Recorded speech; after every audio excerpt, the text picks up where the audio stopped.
For the Uri attack from the world community continues to pour in. From UN General Secretary to the current head of the non-aligned movement to countries like the United States, UK and France, everyone has expressed solidarity with India.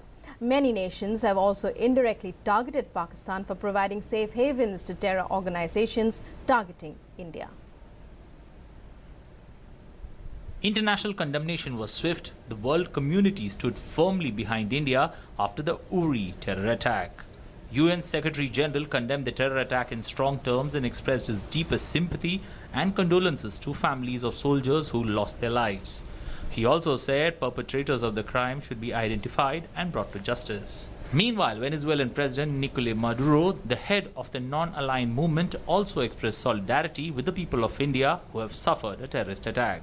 He said, "We are committed along with our brotherly people of the world to get to the depth of this problem that has generated proliferation of terrorist movements which doesn't respect life and need for coexistence of people." In a statement, John Kirby, Assistant Secretary and Department spokesperson, State Department, said, US extends its condolences to the victims and their families. The United States is committed to a strong partnership with the Indian government to combat terrorism.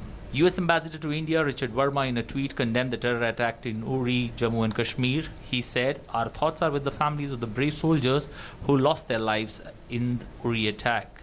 Assistant Secretary of State for South and Central Asia, US Department of State Nisha Biswal said the US is committed to partnering with India to combat terrorism, which has claimed so many lives in India and the United States. United Kingdom's Foreign Secretary Boris Johnson called up External Affairs Minister Sushma Swaraj and offered his condolences. In a statement, the country said UK stands shoulder to shoulder with India in the fight against terrorism and in bringing the perpetrators to justice. The French also lent their voice as the world condemned the attacks in one voice. Conveying condolences to the families of the 17 Indian soldiers killed in this attack, France said it remains by India's side in the combat against terrorism. In an indirect message to Pakistan, it even said it calls on every state to fight effectively against terrorist groups operating on their territory or from their territory against other countries. Clearly, Pakistan stands isolated due to this continued policy of state-sponsored terrorism. Siddhant Sibal's report, DD News.